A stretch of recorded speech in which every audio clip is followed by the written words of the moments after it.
bismillaahi rahmaani rahiim donc tey mooy bis bi nga xam ne moom lañ jagalee jigéen ñi muy 8 mars ñu sant yàlla parce que defoon nañ ko daaw ren aussi yàlla bay ñu nekk bu cee def nii di ñaan yàlla ñu dugg ci bismillaahi rahmaani rahiim gën ci alhamdulillaahi rabbil aalamiin di rafetlu rek organisation am ni daaw dañ ko yemale woon fenn mais ren nañ ko gën a yaatal ba romb mën a jàngalkat yi gis naa fi tey groupement yi gis naa fi aussi yeneen service yi comme ñun ñëpp jigéen lañ def naa noonu la mbir bi war a doon doxe ñu yaatal di leen sargal si bis bi di wax ni bis bi aussi bis boo xam ne feet la rek mais bis boo xam ne aussi day gën a ñaax nit ñi bàyyi xel jigéen ñi mais aussi di gën a ñaax jigéen ñi ñu gën a farlu ci yëngu ñoo xam si école yi ñoo xam si dispensaire bi ñoo xam même si wàllu jënd ak jaay bi moo xam si groupement yi loolu mooy solo mbir mi di ñaan yàlla ñu dox jàmm dem gis préfet ngeen doxul développé seen mémorandum ñu si jàmm dugg fii aussi xaar conférence bi ñu xool bu sa ndaw aussi li mu ñuy indil ñu xool tamit li ñu ci mën a parce que vraiment ñi ngi sant ñëpp di gërëm ñëpp di leen ñaanal jàmm di wax tamit comme waa Guinguinéo ñi ngi nuyu ñëpp di ziar ñëpp di leen wax ne tey bis baa ngi nii comme niñ koy faral di defee chaque année yàlla may nañu kattan may ñu santé bu nga xamante ne dinañ fêté 8 mars bi comme niñ ko daan fêté ren nag 8 mars bi dafa nekk journée boo xamante ne dina marqué ñëpp parce que dafa nekk journée boo xam ne dañ see impliqué ñëpp lañ impliqué groupement yëpp a ngi fi di nuyu groupement yëpp yi nga xamante ne teew nañ fii si 8 mars bi di nuyu sama mbokk jàngalekat yi di nuyu ñëpp bàyyiwuñu kenn nee nañ leen chaque année comme niñ koy faral di defee rek am na jour boo xamante ne ñun lañ ko jagleel te jour boobu xam ne ñëpp dañoo soxla suñu baat maanaam ñu wax si violence yi nga xamante ne moom la ñuy def jigéen yi di wax si métital yi nga xam ne moom la ñuy wax def jigéen yi di wax si njàngale yi nga xamante ne dugal nañ si handicapé yi léegi ñu bëgg képp koo xam ne am nga way laago nga di ko génnee muy ñëw di jàng si am chance comme ñëpp ni ñu amee chance di wax jigéenu mbootaay yi aussi ne dañoo bëgg ñëpp yëngu si dara activité yi nga xamante ne ñu ngi koy def jigéen yi di liggéey góor ñi di liggéey parce que li ñu bëgg mooy égalité lañ bëgg ak équité maanaam ñëpp di liggéey ñëpp di jàpp si mbir bi ndax mu jëm kanam ma di leen nuyu di jël micro bi nag di ko jox ki nga xamante ne mooy présidente CEDESCOFI bu départemental muy madame Silla ma jox ko micro bi mu wax si kàddoom. di ko sama naataango bi waxee léegi rek ñu ngi nii tey di dox ngeen ñuy gis ñuy féete di célébrer 8 mars 8 mars na ku ko wax dañuy célébrer la femme du ma ci delluwaat lu bëri li mu wax noonu la groupement yi ñu ngi fi jàngalekat yi ñu ngi fi chef d'entreprise yi ñu ngi fi ñëpp a ngi fi su ngeen gisee lii rek ngeen xam ne jigéen lu mu ànd rek day am xorom day am maanaa waaw wasalaam ba si kanam ma jox sama beneen naataango présidente. waaw asalaamaaleykum man maay Aïda Dieng présidente CEDESCOFI commune ba Guinguinéo xanaa di ñëwaat ci journée bi rek journée internationale de la femme boo nee femme jigéen boo ko waxee rek wax nga développement ndax jigéen mooy développement te li ñu soxla mooy suñu droit équité et égalité loolu buñ ko amee rek yaakaar naa ni Sénégal sans les femmes du dem fenn donc développement des femmes mooy développement du Sénégal donc suñu journée tey bi ñu ngi ñaan yàlla ñu célébrer ko si jàmm ak salaam macha allah ma xaama jox ko leen micro bi. waa ñu jox ko suñu mbokk yi nga xamante ne ñoo nekk si groupement bi takku di dam bu brave di jigéen gu mun góor ñu di ko jox mu yore mbootaay bu rëy a rëy muy Adama Bathily ñu ngi koy jox kàddu bi. asalaamaaleykum wa rahmatulah maa ngi leen di nuyu kenn ku ne sa tur ak sa sant maa ngi leen di nuyu kenn ku ne seen tur ak seen sant man nag maa boot jigéen ñi ma wax dëgg yàlla déggal nañ ñu sonn nañ végence ci biir kër yi ñoo ngi leen di gërëm di leen sant seen taxawaay rafet na lool ñun wax dëgg yàlla amul ñu leen fayee wax dëgg yàlla waa mbootaay bi maa ngi leen di gërëm man maa leen jiitu maa leen ñoom ma téeméeri junne yoon waaye lu ma wax rek ñu ànd ci ak man maa leen di gërëm di leen sant di leen wàcce yàlla lafal ñu kat musal ñu ci seytaane loolu am jërë ngeen jëf am ama Njaay wax ana yeneen waa asalaamaaleykum waa département bu Guinguinéo maa ngi nuyu commune bi du nuyu département bi di nuyu madame la maire Adja Rokhaya Daba Diouf suñu yaay suñu bàjjen maa ngi nuyu madame le préfet bu département de Guinguinéo maa ngi nuyu enseignante yi nga xam ne macha allah lii lépp tey ñoom ñoo ko waral ñun nag ñu ngi ñëw ci suñu turu association groupe Baax Yaay ànd ak suñu secrétaire suñu présidente suñu commissaire au compte ak suñuy staff daal maanaam bu mbootaayu Baax Yaay gi waaw ñoo ngi kontaan nag ci 8 mars bi di ñaan ci yàlla bu mu doon suñu mujjeel bi feet yàlla nañ ko yàgg a feete ay ati at lépp luñ ci xool ba def ko yàlla nañ ci suñu borom bi defal suñu njortu maa ngi nuyu ñëpp nag di sant ñëpp di gërëm ñëpp di balu àq ñëpp nag tey baal àq ñëpp wasalaam ala njaaña salaamaaleykum waa mbootaay gi nuyu naa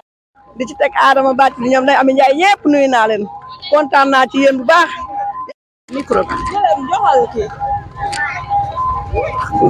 réew mi lu firiir ba judi ko coow loxoy jigéen ñaa nga ca biir d'accord ngeen jigéen ñi ñoo réew mi Sénégal d'accord ngeen jigéen ñi ñoo yor réew mi bi ñu animé suñu bopp d'accord ngeen jigéen ñi ñoo yor réew ñi dañ leen di nut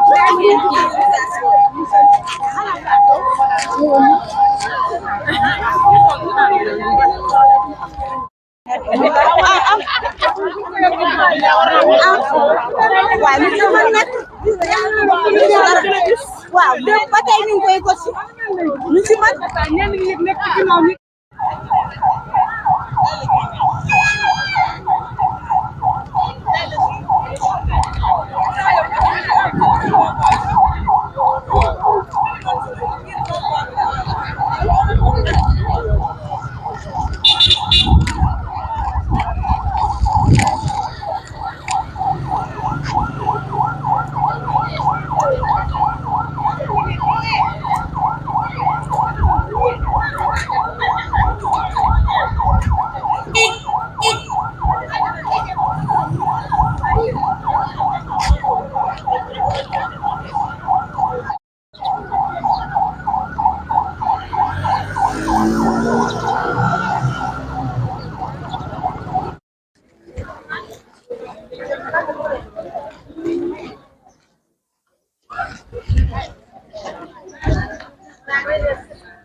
À Madame le préfet du département, pour la célébration de la Journée internationale des droits des femmes, la communauté internationale s'est fixée comme thème de cette année « Investir en faveur des femmes, accélérer le rythme ». En choisissant ce thème, les femmes sont conscientes qu'à tout temps, elles ont été au centre des actions et des activités de développement. Donc, investir en leur faveur ne fait que renforcer leur autonomie et les aider à augmenter leur pouvoir de négociation. Les femmes constituent aujourd'hui plus qu'hier le maillon de toute approche de développement. Favoriser les femmes n'est plus une option, mais c'est devenu de nos jours une nécessité, un impératif. Le progrès des femmes est le progrès de tout un chacun. Nous, femmes du comité départemental des enseignantes pour la scolarisation des filles du département de Guinguinéo, avons décidé par ailleurs de discuter d'un sujet d'actualité portant sur les violences basées sur le genre. Ce faisant, nous militons pour les points suivants. Lutte contre les violences dans toutes leurs formes. L'application rigoureuse de la loi sur les autorités des violences, surtout celles basées sur le genre. Renforcement des capacités des femmes pour combattre ce fléau. Prise en charge gratuite des victimes de violences basées sur le genre. L'octroi de bourses d'études aux filles et leur orientation dans les filières scientifiques. En somme, nous demandons aux autorités de veiller à la matérialisation de l'ODD 5, parvenir à l'égalité des sexes et autonomiser toutes les femmes et les filles. Éliminer la vie publique et de la vie privée, toutes les formes de violence faites aux femmes et aux filles, y compris la traite et l'exploitation sexuelle et d'autres types d'exploitation. Merci beaucoup, Madame la Présidente. Merci beaucoup. Voilà. Cette journée est la vôtre, une journée ô combien solennelle, mais aussi une journée ô combien importante. Je crois bien que toutes les journées, bien tous les jours, méritent d'être fêtés. La femme en l'honneur aujourd'hui. C'est aujourd'hui, en tout cas, un immense plaisir, doublé d'un bonheur inouï, que toutes ces femmes du département de Guinguinéo, avec à la tête Madame Silla, je vous demande d'applaudir très fort, s'il vous plaît, qu'elles sont là aujourd'hui pour fêter cette journée. Normalement, cette journée devrait faire l'objet d'une fête annuelle consacrée internationalement. Alors, cette journée aussi des droits de femmes, cette journée également commémore justement la fête de la femme sénégalaise. Et ce 8 mars aussi est une journée aussi particulière et qui entre dans le cadre d'une mutualisation de bonnes pratiques et d'une bonne entente. Les doléances ne sont pas véritablement vieilles. Véritablement, c'est l'occasion et le moment de leur tirer un chapeau bas. Merci beaucoup à Madame la Présidente. Et je vous demande d'applaudir très, très, très fort pour toutes les femmes du Sénégal et particulièrement celles de Guinguinéo. Madame le Préfet, à vous le micro. Permettez-moi de vous rendre mon discours. D'accord. Le discours que vous avez tenu. Et comme vient de le dire Monsieur Kassé, c'est une journée qui célèbre les droits des femmes. C'est une fête, comme vous l'avez dit, mais nous voudrions que ça soit une journée d'évaluation du respect des droits des femmes. Au-delà de l'aspect folklore, il faut qu'on en fasse une tribune. Tout le reste de l'année, nous l'avons. Tout le reste, nous posons des actes allant dans le sens de la reconnaissance des droits des femmes. Mais ce 8 mars, puisque internationalement, comme vous l'avez dit, c'est reconnu comme le droit des femmes, comme la journée des femmes, nous devons saisir cette occasion pour revoir, passer en revue tout ce qui est en train d'être fait, c'est-à-dire par les autorités, de manière générale, au profit des femmes. Et le thème aujourd'hui, c'est un thème qui tombe à pic, parce que là, vraiment, je pense que les autorités se sont rendues compte que la voie la plus directe, la plus aisée, la plus efficace, la plus efficiente pour arriver à cet objectif de développement, c'est d'investir sur les femmes. Et nous les encourageons à aller dans ce sens-là, à continuer les efforts qui sont consentis, parce qu'il y a des efforts qui sont consentis, même s'il y a encore beaucoup de choses à faire. La liste que vous avez énumérée, elle n'est pas limitative, elle n'est pas exhaustive, elle est loin de l'être. Mais le combat continue et nous sommes ensemble. Je suis d'autant plus fière, en tant que préfet de département, en tant que femme, de recevoir cette délégation. Et j'espère qu'à la fin de la journée, on aura un travail intellectuel qui sera produit. Je pense que cette activité sera suivie d'une autre, un peu plus solennelle, où on pourra véritablement évaluer, en tout cas nous concernant dans le département de Guinguinéo, la condition de la femme et produire un document avec des recommandations qui seront formulées et portées à l'attention de qui de droit pour nous permettre l'année prochaine de nous retrouver et de nous dire que l'année passée, nous avons porté tel plaidoyer et pour cette année, on a eu tel acquis et le combat continue. Donc voilà notre souhait, tout en vous souhaitant une excellente journée. Nous souhaitons une excellente journée et également en magnifiant la démarche de nos partenaires. On parle de célébration des femmes. Dans nos relations, ce n'est pas une relation de rivalité, ça doit être une relation de complémentarité.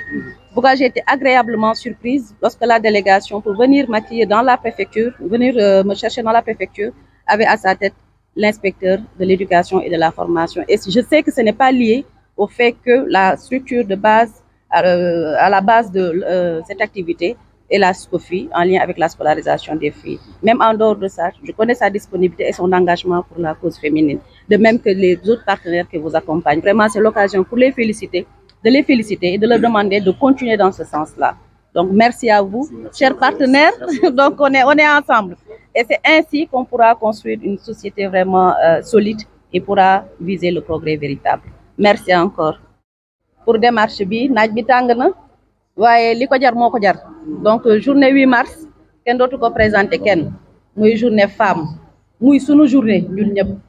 Donc, di remercier teg nuyoo bi ci loxo Madame Silla mi jiite tey délégation bi. Di leen féliciter, di leen encourager. Thème tey bi, comme ni mu ko fàttalee, ak ni ko sama prédécesseur waxee dañoo xam ne yoon bi gën a gaaw pour mën a développement bi ñuy yóotu ñu jot ci muy ñu jàppale jigéen ñi bu baax a baax a baax a baax loolu comprendre nañ ko moo tax ñu leen siy ñaax at bi yëpp dañuy liggéey di teg ay jéego di ci jig di ci def ay effort yu macha allah mais journée bi suñu bos la donc muy tribune boo xam te ne ñëpp dinañu may nopp lépp lu ñu am ci difficulté ñu posé ko waaye nag bu ay ak yi amee ñu saluer ko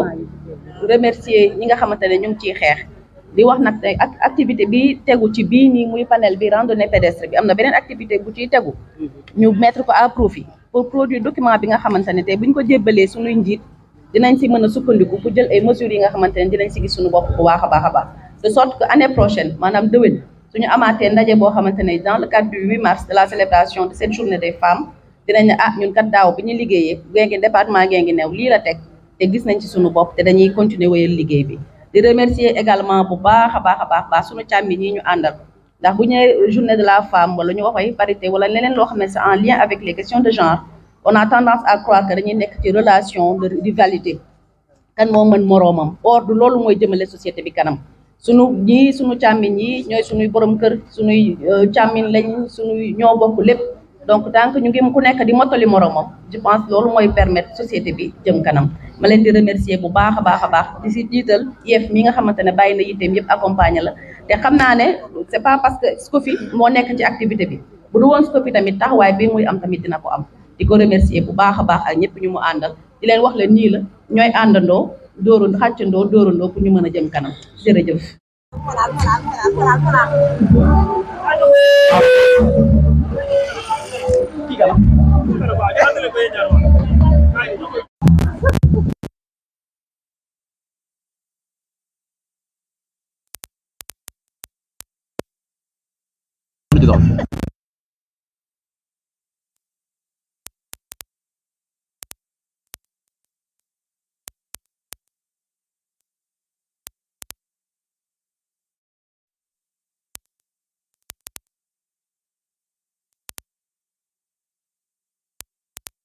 C'est la nationale des droits. Fatou Ndaw Palado maa ngi koy nuyu bu baax a baax la grande directrice jigéen ay suñuy sœur macha allah fii la tëj daal.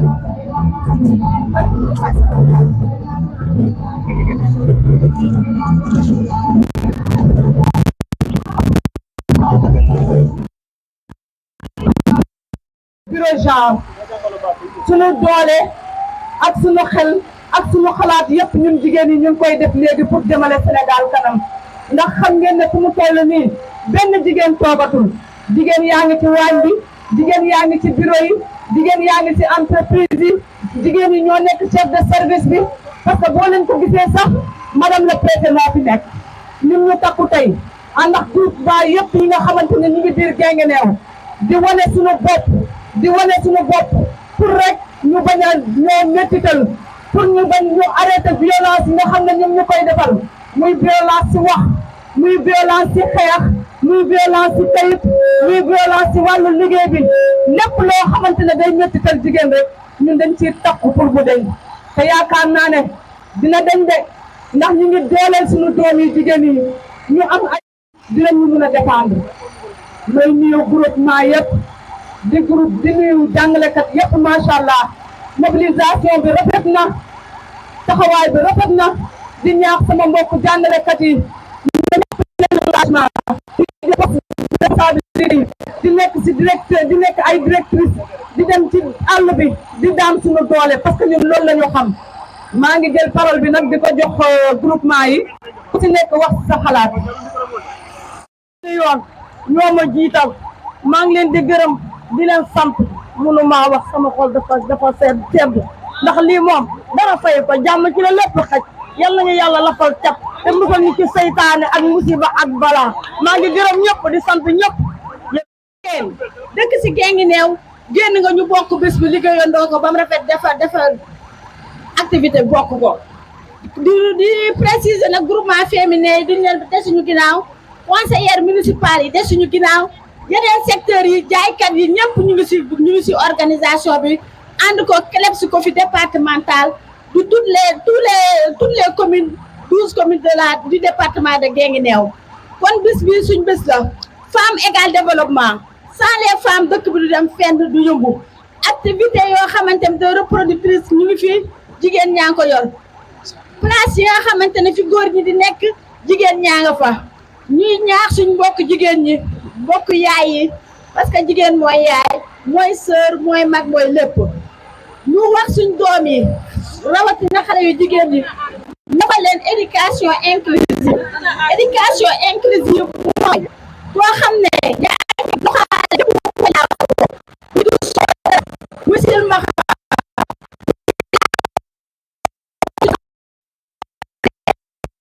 ko bu ñëw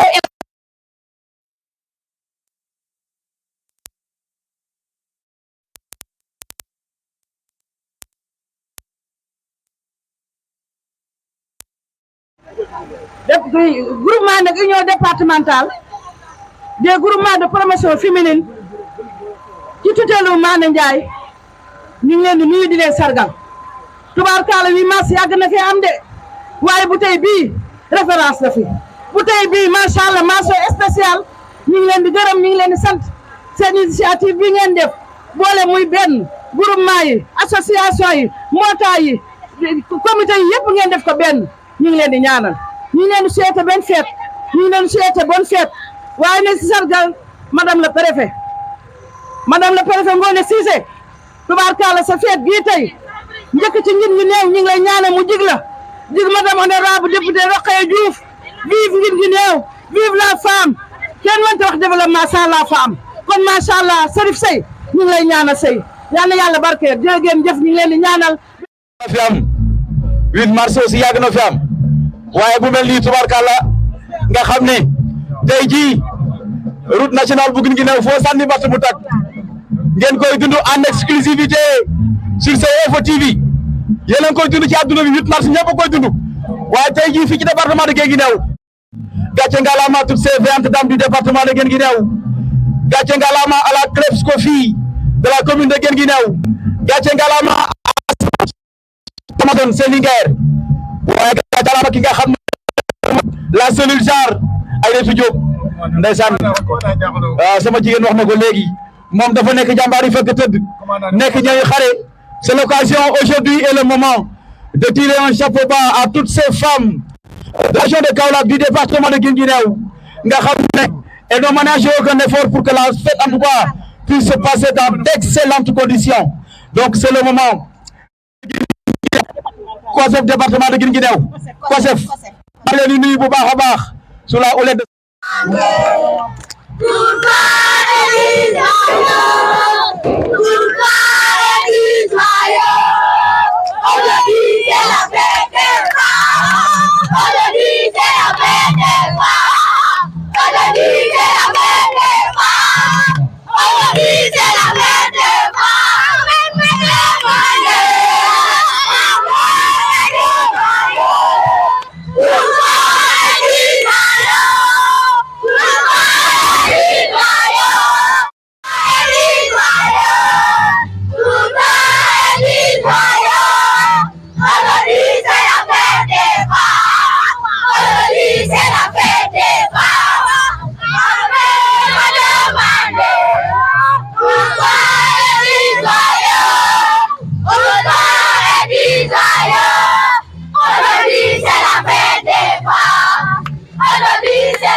Votre attention s'il vous plaît. Su ko defee ñu daal di nag jublu ci les choses beaucoup plus sérieuses. Sur votre permission, monsieur l'inspecteur de l'éducation et de la formation, je ferai l'économie de l'ordre de préséance pour m'attaquer directement à la tâche qui m'est confiée. mbooloo mi maa ngi leen di nuyu bu baax di leen jaajëfal comme niñ ko baaxoo dans les contingences d'une telle circonstance, nous allons nous lever pour l'exécution de l'hymne national, s'il vous plaît. na ñëpp jóg ñu exécuter l'hymne national. DJ Moïse borom son yu grave yi su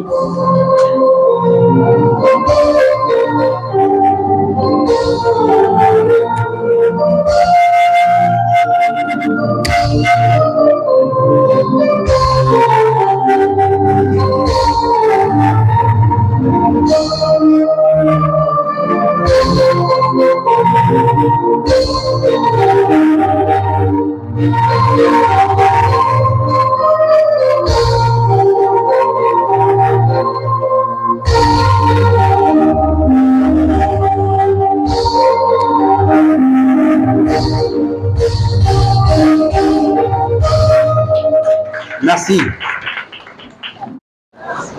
Dérangement bi waaye nag bis bee ni mel bis bee ni toll. Directeur de l'éducation et de la formation de Guinguinéo, présidente de CEDEPS-COFI, en vos grades et qualités distinguées, je vous dis bonjour. Et ce jour célèbre ou commémore la Journée internationale de la femme. Pour les femmes, ne aduna, parce que la femme est épouse, la femme est mère, mais aussi elle est la sœur de tout le monde. 8 mars, nous dit élever la dignité de la gente féminine, mais aussi di ci sargal jigéen ndax seen bravoure ndax seen jom ndax seen njàmbarte ñu tànn cette journée internationale nga xam ne mbooleem àdduna ñu ngi koy màggal. Vous, les femmes du département de Guinguinéo, vous n'êtes pas en reste. Vous avez compris les enjeux de l'heure. Vous avez compris qu'une société où on ne peut point parler de développement sans des femmes motivées et engagées, mais des femmes aussi qui sont bien émancipées.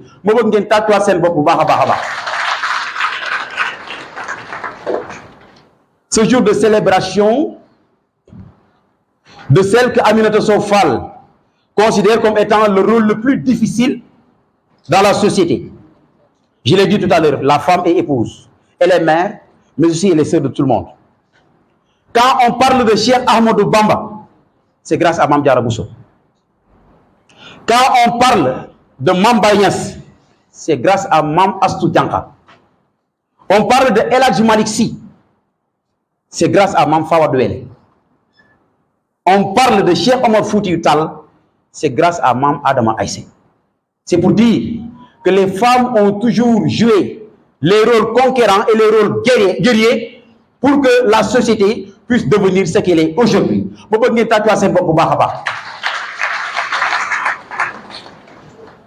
On est tous d'accord qu'on est dans une société matriarcale,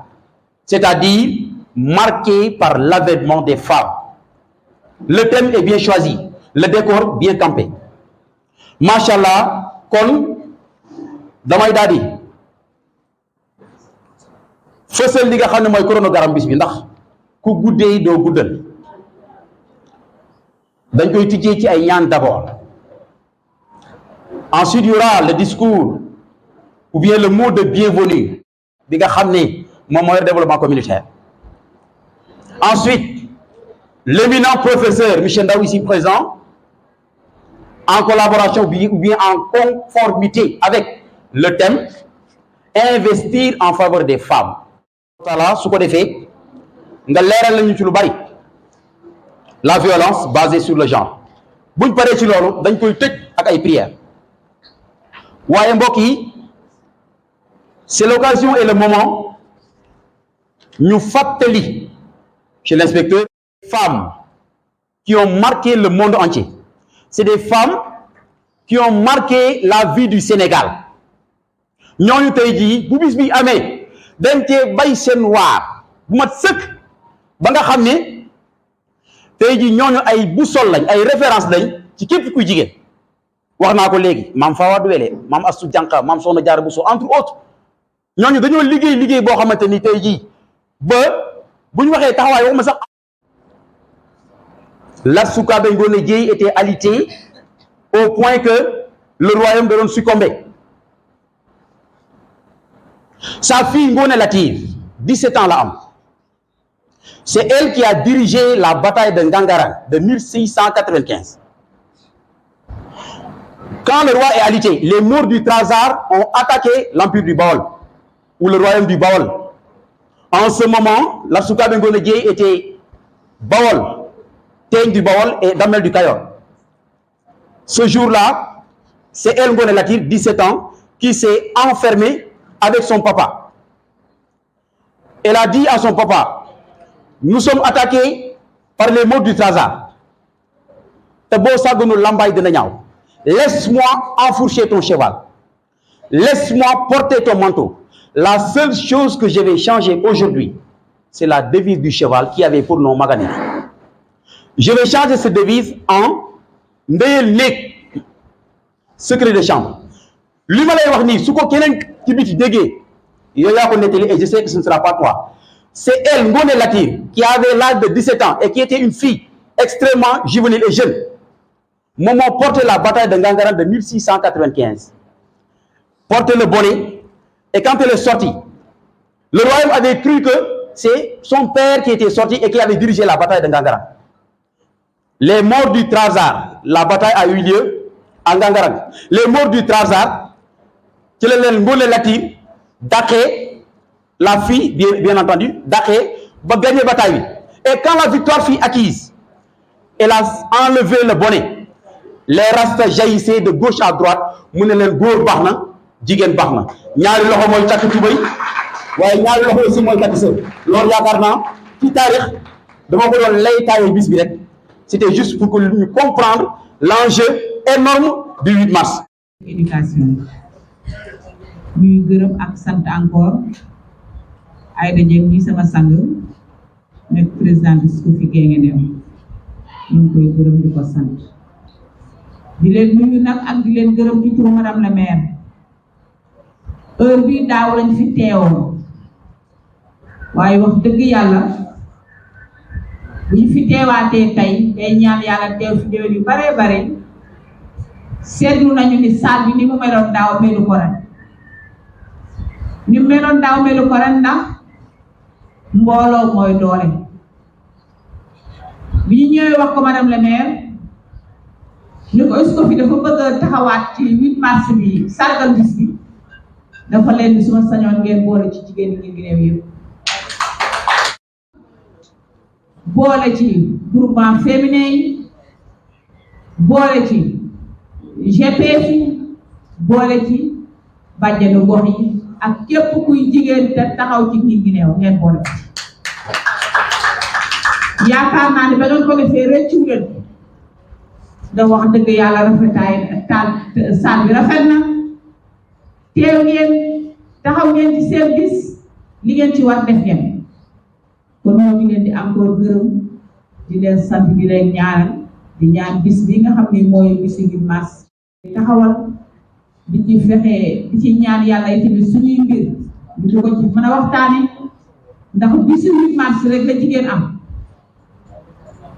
ci niñ ko waxee waaye bu bis boobu rek la jigéen di taxaw dañuy wax naan léegi fii kii dafa wax ni dafa fekk jigéen bu taxaw xeexal naari Trarza yi loolu nag dëgg la waaye ñu ni ngi moo njëkk a nekk président comité rural ci département de Guinguinéo boobu sax Guinguinéo nekkul département mu jigéen ju am jom jigéen ju nangoo daan dooleel kon Guinguinéo yàgg na am ay jigéen ñu moo daan seen doole kon loolu bu ñu taxawee tey fii ci 8 mars war nañ koo delloo njukkal bu ñu wax madame le maire Daba Diouf waaw jàmbaar 2012 la Abdoulaye Wade daanu woon waaye bi bis na tey maire Guinguinéo dafa gërëm te bëgg ñun ñu neew ko ko may am jom ci ñun ñu neew ko ko may bëgg jigéen ñun ñu neew ko ko may bëgg xam fi mu juddoo xam mooy kan moo ko may kon yéen jigéen ñi ñoo ngi leen di delloo njukkal di leen ñaanal jàmm fu nga ci boppam Scofi yàgg na fee def ay teraanga dàq nañ doomu jàmbur muy taxawaal ci mbedd bi ñu woo ko di ko kaay wax ak moom ba fexe ba dugal ko muy jàmm man sama bopp bii laa ko commencé yor naa fi sët boo xam ni am na ay problème waaye Scofi ñoo ko delloo ci njàngam ba tey mu yor ay diplôme ma ngay liggéey kon ñoo ngi leen di gërëm di leen sant di leen ñaanal ànd bi yàlla yàgg yàlla rafet lool te yàgg lool at mu jëm yàlla nañ ko fi teewaat teew yu bëree bëri. macha allah nga def ko nag de plus fort belle manière ma bëgg ngeen maa ko wax bu baax a baax ndax jigéen dooleem jigéen la dooleem saxaar raay loolu la war a di wax donc gàcce nga la madame Sylla mais vous avez su faire montre et faire preuve de conjugaison de beaucoup d'efforts pour que la fête puisse en tout cas être belle. Madame le préfet du département de Guinguinéo, Madame le maire de la commune de Guinguinéo, Mesdames et Messieurs les chefs de service, Mesdames et Messieurs les directeurs d'école,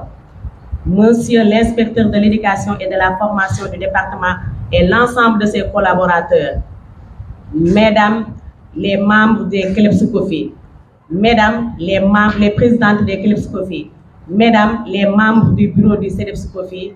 Mesdames et Messieurs les présidents d'associations,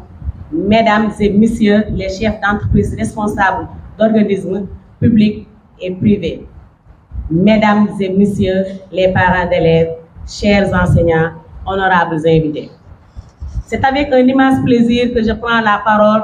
devant cette auguste assemblée pour vous adresser tout d'abord mes salutations les plus chaleureuses et vous exprimer toute ma gratitude pour avoir répondu à notre invitation à l'occasion de la célébration de la Journée internationale des droits de la femme. Permettez-moi tout d'abord de saisir cette occasion pour rendre un hommage appuyé à Madame Niane Wuli Diouf, ancienne présidente du CEDEP Scofi, et de magnifier le travail qu'elle et son équipe ont abattu durant toute leur magistère. Aux enseignantes du département de Guinguinéo, je renouvelle mes sentiments de satisfaction pour le choix porté sur ma modeste personne pour diriger le CEDEP Scofi qui s'occupe de la scolarisation, du maintien et de l'orientation des filles vers les filières scientifiques, sans laisser en rade la lutte contre les mariages d'enfants et les grossesses précoces. C'est pour moi un grand honneur et un réel plaisir d'occuper ce poste, tout en espérant, avec votre collaboration et la détermination des membres du bureau, des élèves, parents d'élèves et autorités, relever les nombreux défis majeurs sur le suivi et le métier des filles à l'école. Sans doute, resserrer les foulards, retrousser les manches, surmonter les obstacles, en trouvant nos objectifs afin de contribuer à l'essor du développement de notre localité. Madame le préfet du département de Guinguinéo, je suis aujourd'hui très heureuse de cette rencontre qui a permis de réunir toutes les forces vives qui s'investissent et œuvrent pleinement pour hisser le département à un niveau de développement jamais égalé. Au nom de notre gratitude, nous saluons à leur juste valeur vos actions, vos convictions, votre engagement, votre détermination et à nos côtés pour l'atteinte de tous nos objectifs.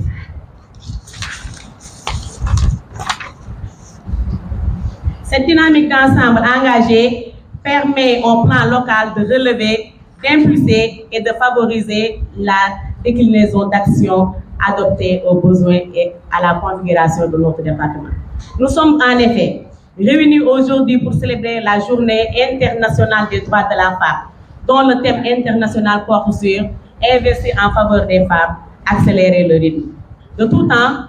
les femmes ont été au centre des actions et des activités. Donc, investir en leur faveur ne fait que renforcer leur autonomie et les aider à augmenter leur pouvoir de négociation. Maillon de toute approche de développement, favoriser les femmes n'est plus une option, mais c'est devenu de nos jours une nécessité. Le progrès des femmes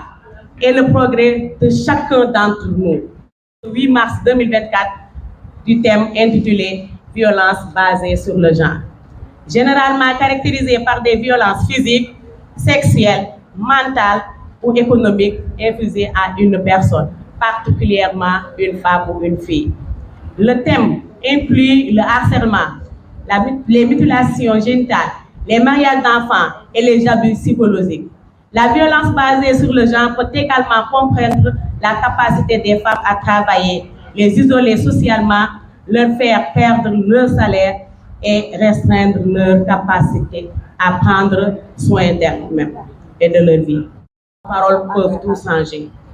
De ce fait, j'interpelle toute personne présente à porter une oreille attentive à l'exposé de notre thème.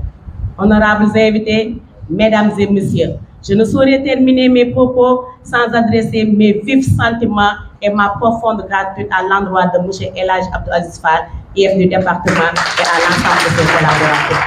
Surtout le bureau genre pour leur accompagnement, leur encadrement et leur soutien sans faille.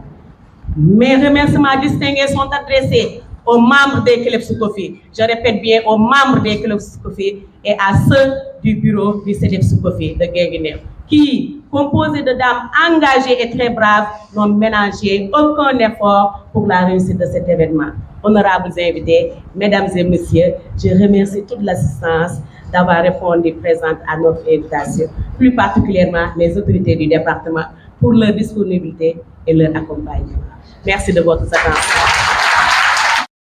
di jiital si nuyoo bi suñu yaay madame le maire fàttewuma tamit madame Assou Ngom représentante maire Ngathie Nawde di leen nuyu yéen ñëpp di nuyu jàngalekat yi di nuyu groupement de famille ni ko madame le maire waxee léegi mënumaa wax lu ëpp ay kàddoom jotaay bi taaru na rafet na jekk na ba dafa jéggi sax suñ dayo suñu soo gisee ni ñuy waxee sax ngeen xam ne ñu ngi wax ak émotion dafa rafet boo xamante ne kenn mënu koo wax mais c'est un moment fort pour nous ñu mën a ni ñu ko waxee léegi resserrer les foulards takkuwaat jóg taxaw mën a xeex suñ bopp mën a xeexal suñ bopp lépp ndax jigéen lu mu nekk rek day jëm kanam ngeen jéggal ma maa ngi leen di sant di leen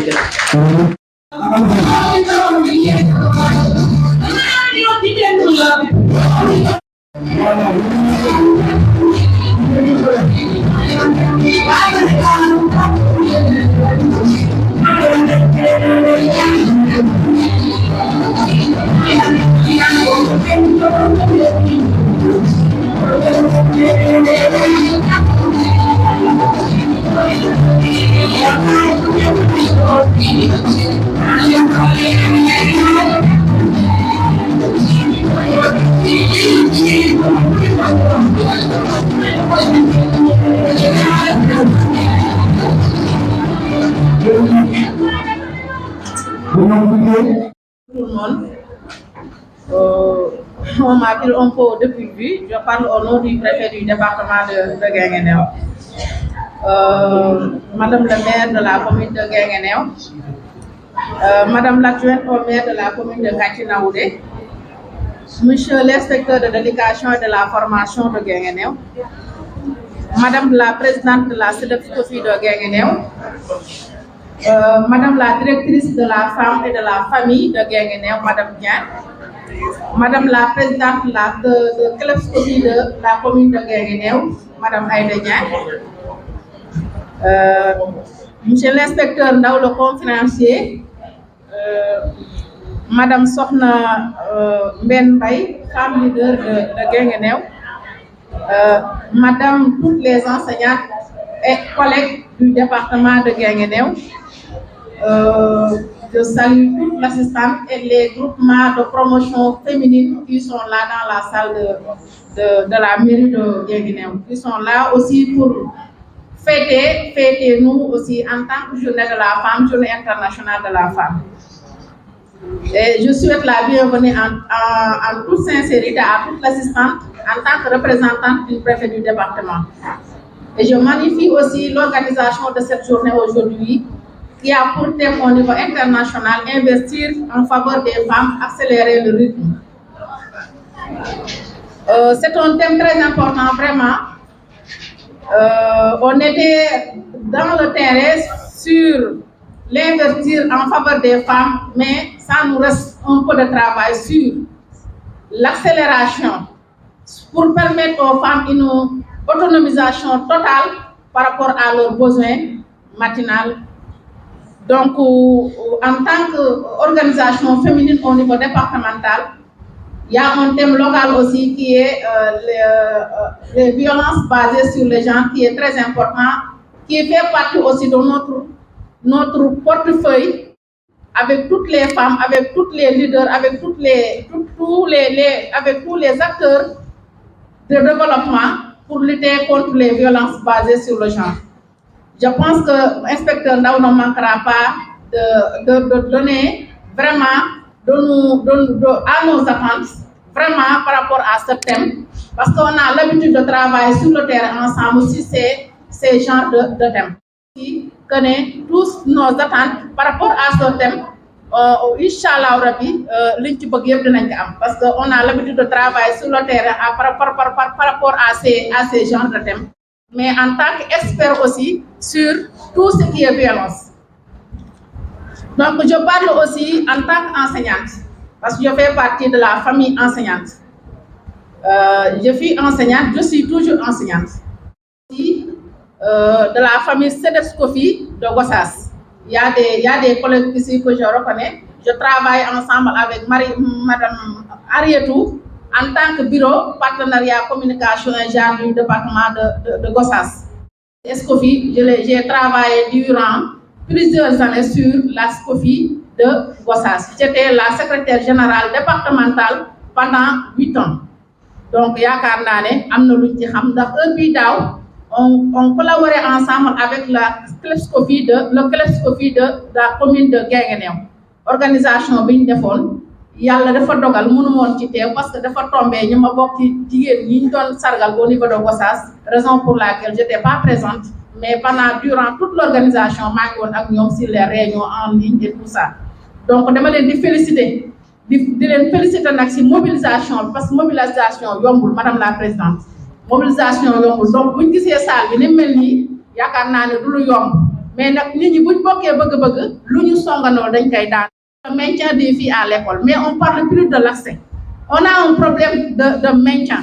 parce que dañuy xool ne xale yi bu ñu commencé bala ñuy yegg ci yenn niveau yi bala ñuy casser le plafond vert dañuy abandonné ñi yaalee mariage précoce ñi dugg ci leneen donc loolu c'est un combat boo xam ne on va ensemble travailler continuer ci di ci liggéey man jógu temps la mais ne leen loo leen xam ne mën naa ko ci def rek man je suis à votre totale disposition madame la présidente Inch'Allah Rabbi parce que yaakaar naa ne bu dee benn fan sax liggéey nañ ko ci Sedefskofi am nañ ci tuuti expérience ni ma leen ko doon waxee daaw rek donc may bañ a guddal rek di jégalu ñu ngi ñaan yàlla journée bi réussir lépp lu fi nit jëlee aussi mu jëriñ la bu baax a baax merci beaucoup merci. Développement communautaire de Guinguinéo. responsable bureau genre sax ñu ngi def yu suturaal yoo xamante ne di sauver ay jàng élèves yi di sauver sëy sax dina ko sauver grâce à moom ci kàddu yi ko jox di nekk ku jàmbaar ku am sutura day lijjanti ba pare lijjanti def kenn du ko yëg du ko wax kenn te damay def ay xale yu jigéen yu bëri seen jàng bi ñu waroon yàq ins ndaw yi moom moo ko sauver te saa yu ko defee nag xam na képp koo xamante ne war nga koo yëg woo la ci suuf la wax ak yow lijjanti ko ba pare te dara du si fee kon merci instant buñ la joxee lii tey dañ la ko war yëpp maa leen di nuyu inspecteur yi fekk yëpp di nuyu chef service yi ba fi fekk Fatou Mbacké madame Fatou Mbacké maa leen di nuyu sama naataango yëpp di leen xamal ne dama fi ñëw si turu madame la maire waaye seen collègue la enseignante la comme yéen dama gisee ni ma soloo sax dama leen bëgg a wan ne rek c'est la famille kon dama ñëw rek si turu madame la maire waaye dama ñëw tamit si tànku famille bi di remercier nag waa Sedefskofi di ñëw si kàddu madame la maire di leen wax ne madame la maire ne na kontaan na si yéen mi ngi leen di sant di leen gërëm di wax ne jigéen moom jigéen rek la mën a doon madame la maire dafa sawar si yëfu jigéen ba tax na yéen tamit ngeen jox ko cër bi ngeen ko jox nag mi ngi leen koy delloo bu baax di leen wax ne kontaan na si yéen di leen sant di leen gërëm kàddu yi ma jël ngeen yàlla def fête gi neex ak jàmm ñu yendu ak jàmm ak parce que boo ko gisee mooy que ne suñu charte ndeyu réew muy constitution bi dafa am lu mu wax ci article bu njëkk ba ne la République du Sénégal est laïque démocratique et sociale Elle assure l'égalité de tous les citoyens sans distinction d'origine, de race, de sexe, de religion. Elle respecte toutes les croyances. boo gisee ma wax loolu ma ne mooy que ne ñun ñi fi toog tey le 8 mars jigéen ñëpp ñoo bokk dayoo donc protocole bi ñoom ñëpp benn niveau lañ leen di atte moo tax nuyoo bi benn nuyoo lay doon ëmb leen ñoom ñëpp di magnifier tamit organisation comme ni ngeen ko defee cette année ñaari at yi passé yëpp maa ngi animé thème bu mel nii mais ci Makka Kawun ànd ci ak sama sœur directrice Fatou Ndaw ren ci accompagnement monsieur IEF Abdoul Aziz Fall ànd si ak jigéen ñi présidente CDSCOPI bi ak ñoom Ariétou Biro genre ñu décidé dañ koy def benn organisation commune départementale je pense que feeñ na ci discours présidente bi si nous sommes ensemble nous réussissons ensemble vous êtes ensemble c'est parce que vous avez réussi ensemble et vous avez déjà réussi li may wax ni ndoleen lay doon rek mais la journée a déjà réussi journée bi réussi na déjà léegi nag damay dem ci thème bi directement muy violence basée sur le genre mais balaa maa tàmbali nag dinaa leen xamal ne am naa ñaari contrainte benn bi mooy contrainte du temps parce que am nañ tey la ajuma il est 12h37 te normalement 13h30 moom war nañ mën a arrêté deuxième contrainte bi ma am mooy contrainte langue bi parce que thème bi ci français laa ko bind dañu ma ne thème bi ci olof nga koy traité man séeréer la kon loolu moom il faut ngeen comprendre ko dès le début olof bu taxee suuf ngeen xam ne dina nekk violent bu ma exercer seen kaw parce que ngeen def effort pour comprendre li may wax donc ça aussi c'est une forme c'est un abus à l'encontre des couches vulnérables ñu ngi koy jëmale souvent ci li ñuy wax les couches vulnérables mooy ñi nga xam amuñu doole loolu bu ñu ko waxee xam ngeen ne jigéen biologiquement physiquement tolloowul ak góor doole moo tax violence yu bëri bu ñëwee ci chiffre da ngay gis ci jigéen ñi lañ koy exercer mais aussi dañ koy def ci xale yi di ko def ci mag ñi mu yoola màgget yi mais aussi di ko def ci ñi nga xamante ne dañuy dund ak handicap mooy laago yi noonu la ñuy wax les couches vulnérables ñoom ñoo gën a subir ci àdduna bi li ñuy wax violence thème bi comme ni ma ko waxee yaakaar naa yéen ñi fi teew ñëpp amul kenn si yéen ku mën a xëy ba ngoon jot wala 2 jours déglu média te déglu violence ñu koy waxtaane déglu type forme de violence je pense que li xew temps yi ak journaliste beeg yooyu yëpp jigéen la comme yéen ñu koy mosawu coono violence moom yaakaar naa ne fépp fu ñu koy waxtaane Sénégal moom ñun moom nekkatu lu ñuy expliquer kon ci média yi yéen ñëpp yéen a ngi dégg ñu wax les violences muy agression muy viol muy li ñuy wax pédophilie ba ci inceste ba ci ay coups de blessure ba ci rey nit sax loolu moom chaque jour ñu ngi koy dégg ci média yi mbir nag bu xewee ba ñu koy dégg chaque jour aajowoo na ñu wut ay solution heureusement que ñi fi teew ñu bëri ay jàngalekat lañ te bu ma nekkee jàngalekat yi souvent li ma leen di wax mooy école li tax ñu tabax école ñun di jàngalekat dañ ko war a xam école nekku fi kese pour di constater jafe-jafe askan bi école dafa ñëw pour faj jafe-jafe askan bi mais pour anticiper sax ci jafe-jafe askan bi am loolu moo tax ñu tabax école li ñuy dund tey naka la ñuy def ba dans 30 ans xale yi duñu ko dund dañ ne école mooy usine entreprise bi nga xam moom dañuy mooñe doomu aadama kon lépp luy xeetu bundu xataal ñun war nañ koo xam mais war nañ koo xeex mais war nañ koo anticiper ñan ñooy def violence yi auteurs yi ñan ñooy def violence yi nit ñi ñu ne c'est toutes les catégories sociales góor jigéen ñëpp a koy def violence même xale yi violence par les pères à l'école am na donc nañ xam ne auteur violence duñ ne catégorie bii kese moo koy def beneen du ko def ñëpp ñoo nekk auteur violence ci suñu société fan lañ koy defee fépp lañ koy defee lieu public muy mbedd bi muy stade yi muy marché yi muy école muy université violence mi ngi foofu sphère privé bi muy biir kër yi muy fi ñuy liggéeyee violence baa ngi foofu yaakaar naa si biir kër yi ba ci biir néeg yi kon violence mën nañ ne mi ngi fépp mi ngi partout victimes yi wax nañ ko mooy les personnes vulnérables mooy jigéen ñi xale yi màgget yi wala yi nga xam ne dañuy dund ak loolu nag moo tax ñu ne ak doole boobu mu am ak noonu mu yaatoo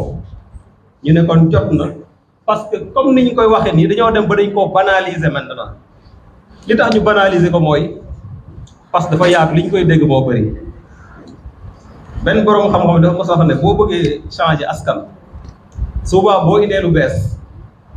leur première réaction dañ koy rejeter deuxième bi ñu minimiser troisième bi ñu accepter ko banaliser ko violence nag yaatu na yaatuwaay ba fi mu ne di nga ko banaliser yaakaar naa boo interroger suñu maam yi mënoon nañ toog ay at bi ñu dégg na rey nañ nit ñun léegi chaque jour ñu dégg ko du heurter benn conscience. c'est comme si c'est ordinaire c'est comme si ñun léegi moom loolu phénomène bu normal la on a tué un enfant on a tué man à chaque fois quand j'entends ça am na ku ñu rey li may njëkk a def mooy je me mets à la place de sa famille xale boobu ñu dégg noonu souvent bu la jegewul da nga jàpp ne c'est comme si information la parce que dañ koy dégg chaque jour mais ci famille la jógee violence bi yow di fait tout pour que ta famille réussisse yaa ngi def tout pour sa njaboot réussir yaa ngi protéger mu nekkoon seen yaakaar ñu dem ba banaliser ko au Sénégal maintenant je pense que loolu jot na ñun ñëpp maintenant ñu taxawal ay mécanismes pour prévenir violence mais aussi protéger les victimes de ces bi ci nga xam ne mooy boobu moom mën nañ faa gaaw parce que OM yaram wala mu nekk loo xamante ni mën na leen gaañ wala mën na yàq seen dund wala seen développement wala seen nité OMS nee na loolu mooy violence nit ki boo ko wàññee même ci niteem rek nee na loolu mooy violence ñu ñëw nag ci genre et sexe c'est important genre parce que dañoo dem ba concept genre gars yi dañu ko ragal dem nañ sax ba dinañ changer l'appellation des bureaux genre parce que boo ko gisee mooy niñ ko jëkk a indee Sénégal ak niñ ko jëkk a définir dañoo xaw a faussé genre mooy lan c'est caractère et rôle de la que les sociétés attribuent aux hommes et aux femmes benn genre mooy boo demee ci askan liggéey wala place bi nga moom la jox ne góor ñi lii moo leen war jigéen ñi lii moo leen war ñu ne loolu mooy genre mooy catégorisation sociale moo tax ñu ne le genre c'est un construit social genre bi am Sénégal ni ñu koy dundee mën na bañ a bokk ak bi nekk Mali mën na bañ a bokk ak bi nekk Italie wala France société boo dem même ci biir Sénégal sax ni ñuy traité genre mën na wuute boo demee ci Madang yeeg boo demee ci Pulaar séeréer yi am na ñuy traité ni jigéen lii mooy place am góor lii mooy place bi ne loolu mooy genre man foofu dama naan bu ko gisee définition dama naan mais Sénégal ñun yàgg dañoo genre même xale yi bi ñuy fo dafa am xel foofu jigéen am foofu góor kon dañoo genre avant constitué li ko wuuteeg sexe nag mooy sexe et biologique jigéen am na amul intermédiaire même si entre guillemets entre parenthèses am na ñuy wax ay transgenre ak yu mel noonu mais quand même biologiquement yàlla ni mooñe doomu aadama ñaari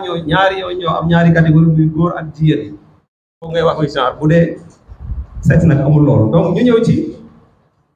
violence basée sur le genre ñu koy wax aussi sexo-spécifique violence sexo-spécifique nga xam ne dafa basé wu ci genre boobu nag aussi dama indi définition boo xamante ni organisation dirigée contre le sexe féminin fii nag ñoom waa organisation dañu koo joxoñ ne acte bu ñu def jëmale ko si jigéen mu mën a causer jigéen boobu ay souffrance ay métit moo xam ci yaramam la moo xam li ñuy wax sexuel la moo xam ci bopp bi la mënta dem psychologiquement mu ne bu dee menace muy wax kàddu wala acte boo posé wala contrainte wala loo mu war a jot nga xañ ko wala nga xañ ko même lu jëm ci wàllu liberté am ñu ne foofu fu mu mënti amee ci mbedd bi muy vie privée ci lieu public ak lieu privé ne loolu mooy violence basée sur le genre donc violence basée sur le genre mooy violence dañ koo def te ki ñu ko def li tax ñu koy def c'est parce que dafa nekk jigéen lu tax ñu ko def parce que dafa nekk góor lu tax ñu def ko parce que dafa nekk néew gi doole donc loolu lañ tuddee violence basée sur le genre léegi nag ñëw ci chiffres yi mooy données statistiques chiffres yi mooy wax ni inventé wu ko ONU Femmes ñoom ñoo ko def organisation bi nga xam organisation unie banqaas bi yor waru jigéen ñoom ñoo def benn étude ñu ne boo jëlee àdduna bi téeméeri jigéen ñoo jël ñu ne fanweer yi ak juróom mos na ñëw subir au moins violence muy physique wala sexuelle ci benn partenaire ci ku leen jege waxul sax ci ñeneen ñi leen jege membre de leur famille boo déggee si biir famille yi ñu ne bés bu yàlla sax kon téeméeri jigéen ak fanweer ak juróom-ñaar dañ leen di rey par jour en 2017 bu ñu jëlee année 2017 parce que rapport 2017 la 87 000 femmes ont été interviewées dans le monde. Madame Faye loolu bu ñu ko doon tekki ci bu ngeen génnee ngeen laajte 87 000 ci olof yi ñu koy teggee wala moo ko ci séeréer ah juróom-ñett fukki junne ak juróom-ñaar ah juróom-ñett fukki junne ak juróom-ñaar moom lañu rey ci benn at ci àdduna bi en 2017 mais 2022 moo ëpp 2022 nee nañ rey yi ci la gën a ëpp ci jigéen ñi ci àdduna bi mosul am maintenant 2022 dañ ne boo jëlee chaque jour 2022 bés bi sax rey nañ 659 ñi amagul 18 ans toll nañ ci 15 millions ci àdduna bi ñoo xamante ni xañ nañ leen seen ndaw te amaguñu ci kër c'est 15 millions de filles de moins de 18 ans 15 millions de filles de moins de 18 ans 15 millions xaw duut mu jege population Sénégal 15 millions ci àdduna bi donc lii ay données la yoo xamante ni il fallait ñu présenter ko pour rek ñu xam que thème bi ngeen tànn nekkul thème bu gratuit thème bu aajowoo ñu ciy débattre la loolu nag ci àdduna bi Sénégal rapidement am na étude boo xam ne aussi benn groupe moo ko def au Sénégal muy groupe d'études et de recherche genre 2015 boobu li wax dee ne victimes yi parce que violence basée sur le genre des 74% yëpp Sénégal ay jigéen lay dal boo jëlee téeméer yoo xamante ne dañ leen violenté juróom-benn fukki ak ñeent ay jigéen lañu kon tamit am na góor ñuy subir violence basée sur le genre mais ci jigéen ñi la ëpp taux boobu mu ne boo demee ci biir ménage yi 55% ci ménage ci biir kër yi ci néegu sëy yi ci biir kër yi boo jëlee téeméeri sëy téeméeru ménage juróom fukk ak juróom yi am na violence seen biir loolu moom soxlawul sax ñu def ay recherche ku nekk da nga xool fi la kii rek fi la wër voilà ñu ne auteurs yi aussi ñu ne 55% yi ay auteurs yi ay góor lañ ñi koy def li ci ëpp 55% yi ay góor lañ donc kon am na jigéen aussi ñu nekk auteur de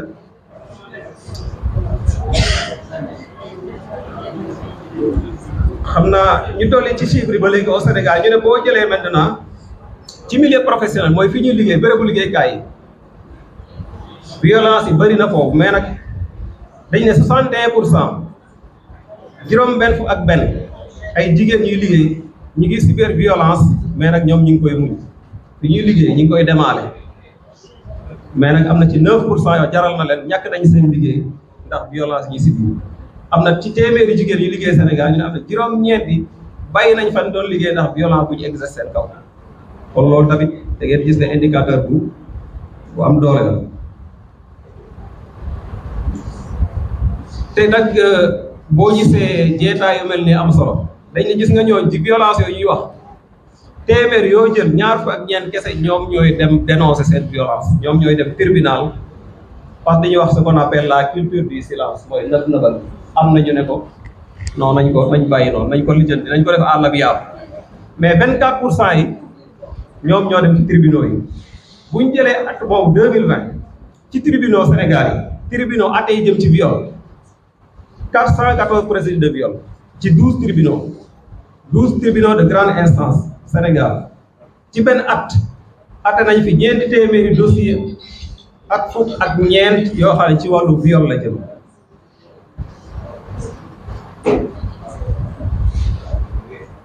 2020 boobu ba léegi 565 cas d'infraction de caractère sexuel am na 2020 pour attentat à la vie indi nañ ko ci tribunaux yi te ñu xam ne chiffre boobu du yëpp lañ indi ci tribunal kon da ngeen xam ne boo jëlee liñ indi woon tribunal ak yiñ indi kon chiffre bi am na doole. typologie des violences violence yan xeet la am ak yan forme la am na violence physique sexuelle morale violence économique ak violence harcèlement buñ jëlee bu njëkk muy violence physique moom moo gën a fës mooy li nga xam ne dañ koy teg muy dal ci yaramu doomu aadama loolu la ñuy wax violence physique mooy ngaañ yi ci misaal châtiment corporel xale ñuy dóor ci biir classe yi ak cravache bi violence bu ñuy exercer illégalement sur ces enfants et ces enfants sont victimes amuñu force pour défendre seen bopp amuñu doole ils sont victimes c'est des êtres vulnérables devant vous l'enseignant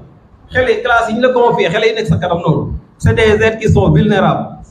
yow yaa leen seen kilifa yaa leen fii maître autorité soxlawul ngay wane ne autorité la da ngay def ñu xam ne yow autorité nga mais soxlawul nga naan man fii man maa fi yor cravache léeg-léeg nga gis koo xam day jàngale sax jël cravache bi gàll ko ci ndot li boo waxee non lii lii dem vraiment c'est pas pour door xanaa rek xale yi xam nga rek xale yi léegi il faut nga tiital leen tuuti dañ la jox xale yi pour nga tiital leen buñ tiitee duñ jàng di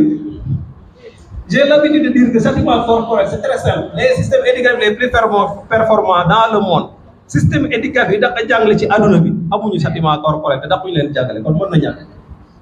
Parce que yaa ngi CM n'est-ce pas? Demal 6e collège âge adolescence man mii jàngale naa 5 ans au collège. Demal foofu comment dirais-je collège âge adolescence c'est l'âge le plus difficile foofu la xel yi gën a jafe même ci kër gi amul cravate dañ leen di gérer ci classe bi. te yéen waa élémentaire li ngeen am ci formation en matière de pédagogie amul collège système bi plus on monte moins à la pédagogie ba université li ngeen am ci pédagogie ñeneen ñi amuñ ko ànd traumatisé loolu nag li ko mën a indi bëri na xaste yaa ngi ci biir saaga yaa ngi ci biir wàññi doomu aadama mi ngi ci biir même xoole am na noo koy xoole sax dañ koy violenté violence humiliation. Tu es dans ta classe nga posé benn question maanaam ne benn xale bu ndaw ndeysaan xale boo xam 7 ans la ma peine souvent bu may wax maanaam da ngeen jàpp xale yi il faut vous mettre à la place des enfants xale bi juróom-ñaari at mooy adduna bi ñu nekk nii ñun nga xam ne ñun ñu ngi fi depuis des années xale boobu juróom-ñaari at rek la defagul ci adduna bi juróom-ñaari at la def ci adduna bi nga posé ko question mu def ko wax madame nga ne ko woy mu tontu baax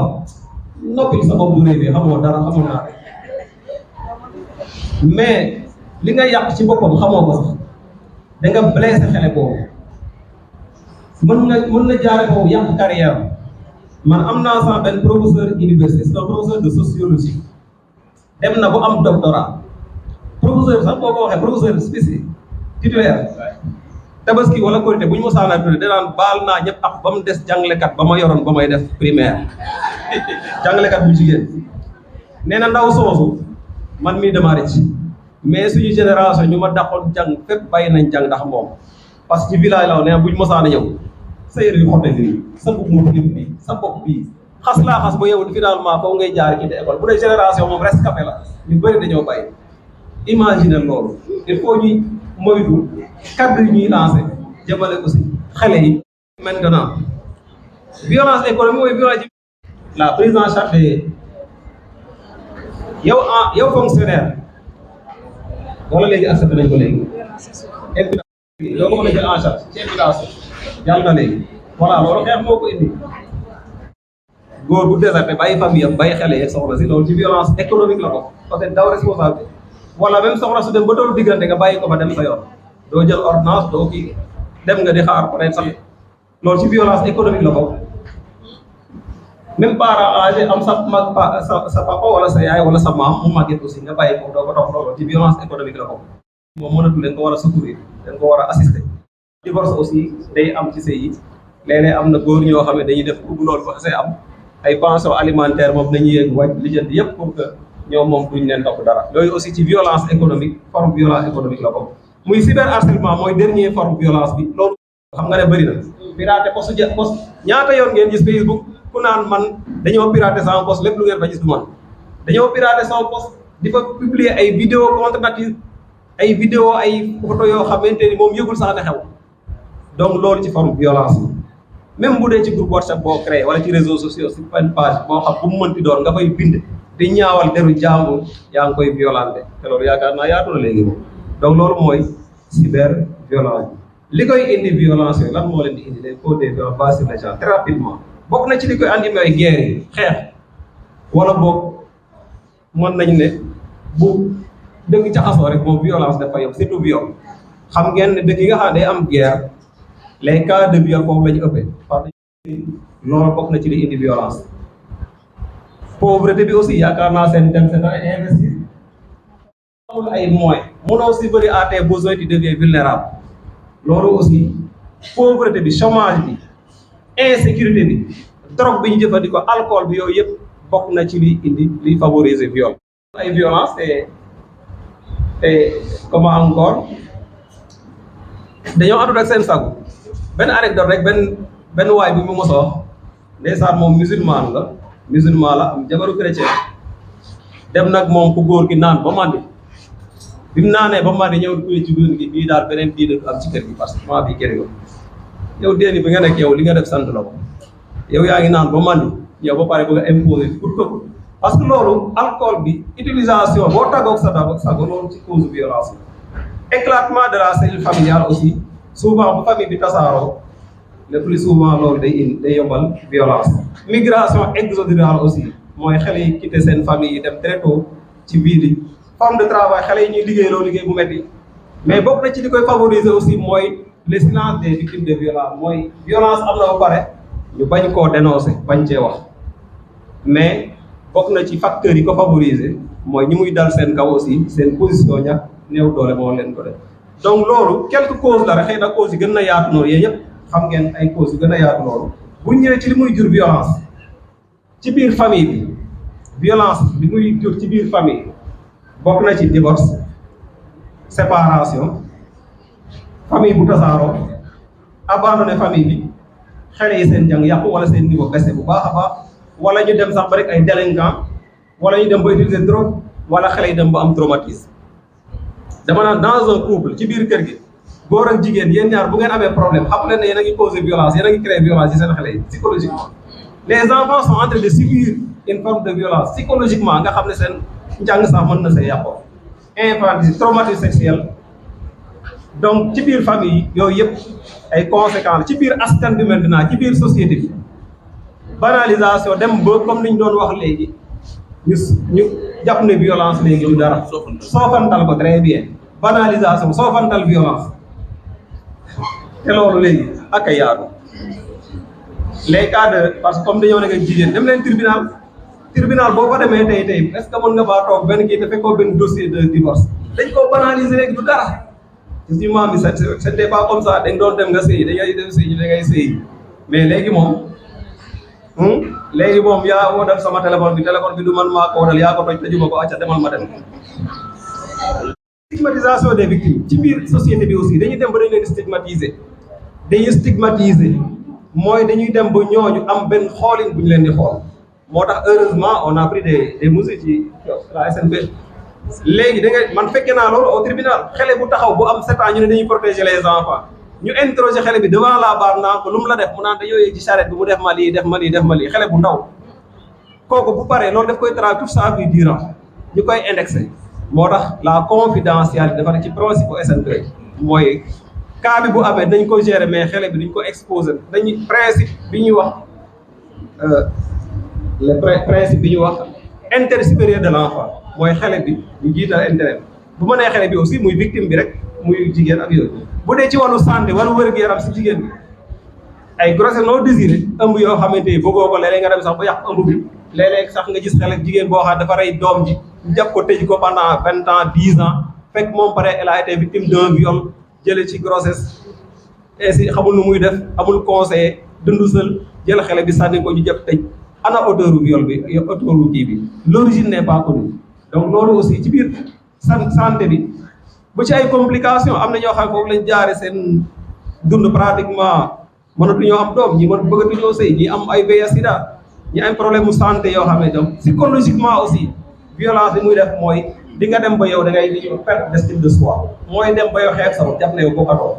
te loolu c'est extrêmement grave doomu aadama personnalité dafa am solo ci moom mu yëg ne man nit la man ko am doyo laa dañ ma yëg mais boo demee perte estime de soi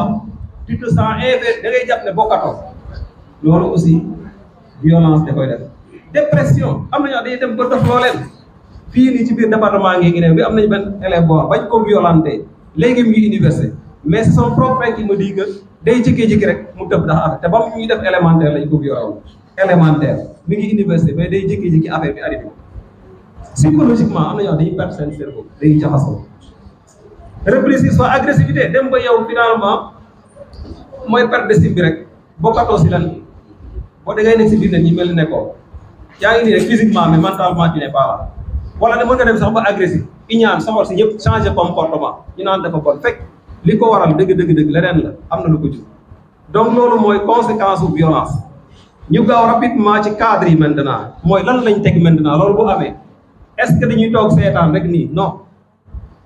communauté internationale yàgg nañoo jóg pour xeex lépp luy xeetu violence yéen dañ koo teg au niveau international mooy ay charte ay convention ñu ratifié pour aar jigéen ñi mais aussi aar xale yi 1977 ci la ñu adopté seen journée bi ngeen di célébrer nii ça a démarré officiellement reconnu par ONU en 1977 c'est vrai que journée bi yàgg nañ koo célébrer avant 1977 bu ngeen jàngee histoire di ngeen ko xam wala bu ngeen tapé ci net bi di ngeen ko gis mais 1977 lañ ko reconnaître officiellement pour défendre les droits des femmes loolu aussi benn disposition la wax dañ koo jël au niveau mondial pour lutter contre les violences contre donc pour l'élimination de la violence à l'égard des femmes 1994 am na benn plan d'action bu ñu teg adduna bi yëpp depuis 94 pour lutter contre les violences à l'égard des femmes kon violence am na benn déclaration bu Nations Unies def sur le statut de la femme déclaration aussi 2009 mais ODD 5 boo ko jëlee xam nga adduna bi tey dafa am benn charte lu secteur yëpp foofu lañ ko teg mooy ce qu'on appelle les objectifs de développement durable ODD 4 ODD du moins parce que ODD 4 mooy éducation mais boo jëlee ODD 5 lan lañ fa wax boobu moom damay lire parvenir à l'égalité des sexes et autonomiser toutes les femmes et les filles éliminer mooy cible 2 bi éliminer de la vie publique et de la vie privée toutes les formes de violence faites aux femmes et aux filles y compris la traite et l'exploitation sexuelle et d'autres types d'exploitation charte boobu document boobu nga xam tey état boo xamante da ngay définir sa politique foofu ngay sukkandiku foofu ngay basé côté sa politique lim tënk ci ODD 5 bi moo nañ fexe ba xeetu violence xeetu bundu xabaal kenn dootu ko teg ci kaw jigéen parce que bu ñuy wax ngay wax ji day continuer man stratégie boobu laa jël man moom bu ngeen di wax ma noppi déglu leen bu ngeen paree ba wax mais bu ngeen di wax may wax kenn du déglu kenn te loolu du encouragé wax kat nag donc voilà donc lutte contre les violences basées sur le genre et la promotion des droits humains loolu aussi teg nañ ko am na ce qu'on appelle standard aussi opérationnel de prévention am na yu ñu teg aussi pour ni ñuy aare donc violence yooyu am na centre d'assistance yu créé je pense que ñoo am na ce qu'on appelle les CEDAF centre d'assistance et de formation pour les femmes au niveau national et départemental Nioro am na benn département yi am nañu ay centres dañu ko teg pour assister jigéen ñi pour former jigéen ñi loolu yaakaar naa lu concret la pour mën a jàppale jigéen ñi genre boobu am na aussi la SNPE mooy stratégie nationale protection de l'enfant CDPE madame Bidey madame Faye je pense que démembrement la loolu ci jëm ci waru xel la mais lépp luy bundu xataam léegi dañ koy régler au niveau local. Arrivé am na lu ñu ci wax c'est vrai que CDPE affaire protection de l'enfant la mais y a des cas de famille yoo xamante ni souvent ça atterrit là-bas et on est obligé de et c'est normal parce que boo intervenir ci famille boo intervenir ci couple yow qui intervient aussi sur les enfants de façon indirecte même de façon directe man souvent bépp mu mënti doon bu la dalee même violence cyber harcèlement bi même violence ci réseaux sociaux yi boo duggee sa page Facebook léegi rek nga gis fa ay images yow sax souvent doo ko gis gars yi ñoo lay wone la mais yow gis nga liñ publier sa page bi dañ laa piraté de journée boobu da ngay perturbé wu da ngay xel di répondre di kii di du ne donc ça veut dire que loolu bu amee psychologiquement waxuma nag yi nga xamante nii dafa dal ci yaram wala yeneen nit ki dafa soxla li ñuy wax assistance psychologique wala psychosocial ñu boole ko ay spécialiste ñoo xam loolu lañ jàng am nañ fi ay AEMO am nañ KSP am nañ ay psychologue conseil nga xam ñoom loolu mooy lañ jàng wala même ba ci médecin bi médecin yi am nañ ci ay dispositions mais boo ñëwee ci département bi service d'accueil et d'orientation wala boo ko fay boo wala nga jël ko bajalu gox yi bu dee dans les villages dañ ko accueillir au plan juridique maintenant mooy beneen plan beneen assistance bi de viol du dem tribunal c'est la culture du silence dañ koy nëbb mais victimes yi c'est parce que la plupart des victimes xamuñu loi xamuñu seen droit mais yow mi ko fekkee xam li xew yow yaa leen war a assister jox leen orientation wutal leen certificat médical référer leen au service compétent.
même bu fekkee jàngoro aussi dina mën a wax lan mooy violence basée sur le genre li ma ci bëgg a doole comité lañu boo xam ne dañuy xeex violence tout ce qui est violence basée sur le genre war nañu mën a boole sur plan d'action la vulgarisation de la loi criminalisant le viol et la pédophilie mooy la loi numéro 2020-05 du 10 janvier 2020 remplaçant la loi 65-60 du 21 janvier 1965 avec le code pénal ndax bu njëkk inspecteur wax na ko léegi violence crime la benn bu ci ne les façons de violence bi nga xam ne moom la énuméré muy sexuel muy psychologique muy verbal muy socio-économique kenn ku ci ne dafa am daan boo xam ne dañ ko cee def boo xam ne boo ko defee lii moo la ciy xaar kon bu ñu defal suñu plan d'action bu ñu niveau départemental bu ñu niveau local war nañoo mën a insérer la vulgarisation de la loi bi nga xam ne mooy criminaliser le viol et la pédophilie. beneen bi aussi avec l'OIT organisation internationale du travail yaakaar naa ne ñu ngi demandé ñu ngi nekk ci xeex boo xam ne la ratification de la convention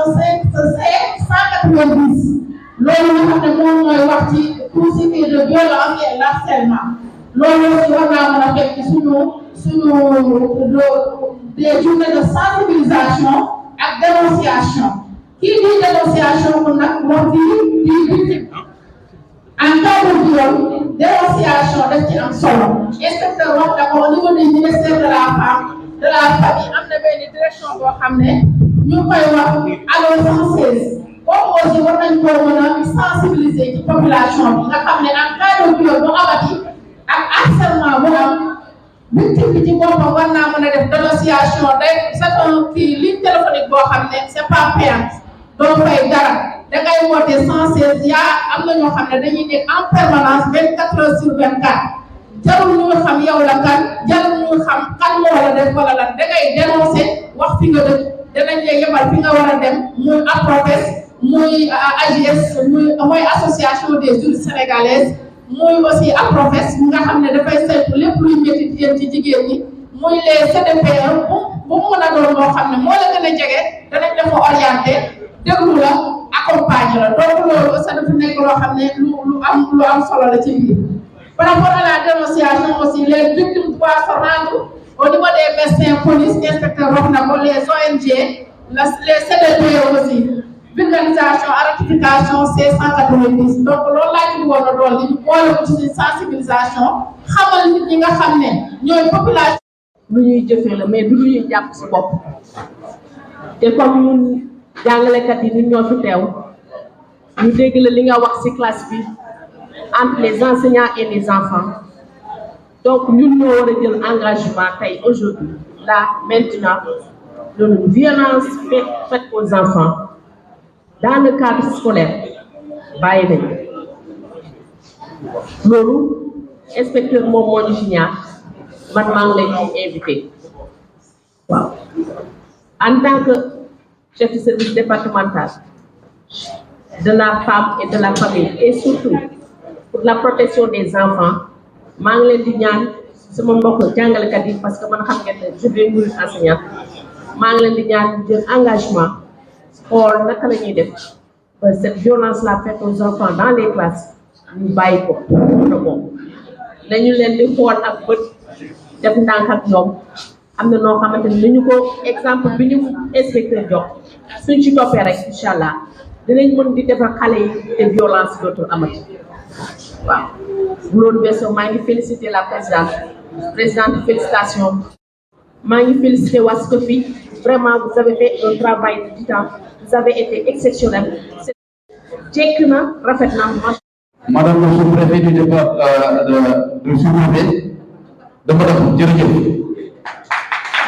Monsieur le maire de Mbadakhoune gàcce ngalaam. L'honorable député Mamadou Moustapha Ndiaye gis nañ sa taxawaay ci bis bi. Madame Yaye Fatou Diagne monsieur le député Mamadou Moustapha Ndiaye. Madame le maire de Ngathie Yaye Fatou Diagne yooyu ngay fi. L'adjoint au maire de Mbadakhoune est bien là. Monsieur le lieutenant Samb des douanes Mohamed gis nañ taxawaay ci bis bi. Madame Faye ici présente chef de service développement communautaire gàcce ngalaam. Sa contribution am na njëriñ waaye aussi du ma teew madame Dieng Awa Ndiaye maa ngi lay nuyu bu baax a baax di la jaajëfal directrice départementale de la famille et de la protection de la petite enfance moom moo jël kàddu gi léegi waaye sama jigéen sama collaboratrice sama leader sama bay la battante la Lion de Guinguinéo maa ngi lay nuyu bu baax a baax moom it lu mel nii dafay amal ngoon 8 mars invité na ci jigéen ñëpp fii ci audience donc dana mën a dugg su bënn centré su ko defee voilà jërëjëf ainsi ndaw ngeen mayaat ko loxo bu baax a baax yow mën na tàggatoo ndax xam-xam jar na dox ba si loolu leer na te li ko wax ni yaakaar naa dugg na ci merci au GIE yéen ñi nga xam ne véritablement jàpp ngeen ci bis bi. Merci à toutes les enseignantes du département de Guinguinéo. Merci à ces soldats de l'éducation nga xam ne yéen a jàppale nga xam ne mooy Madame Sylla sos ci moom lépp reculé ko. Comité d'organisation gis nañ seen taxawaay ni ngeen def nii rek def seen i uniforme def seen i tagal ak seen R+1 yu baax ma gis ay leneen yu extraordinaire gàcce ngalaam waaye gàcce ngalaam aussi la gendarmerie bi nga xam ne ñoom aussi. ñoo assuré li nga xam ni moom mooy yoon bi ba ca préfecture jërëjëf monsieur Abdoulaye Fall gàcce ngalaam président kontaan nañu lool xam naa nag lii nag affaire de séeréer la xaw ma gâteau la gâteau bi dama bu takku moo ko bëgg a jébal médecin chef bi bu district sanitaire bu Guinguinéo moom it teew waaw moom it ñu koy jaajëfal bu baax a baax kooku dañoo xam lan mooy valeur jigéen mu delloo waxtu ca ndaala le médecin chef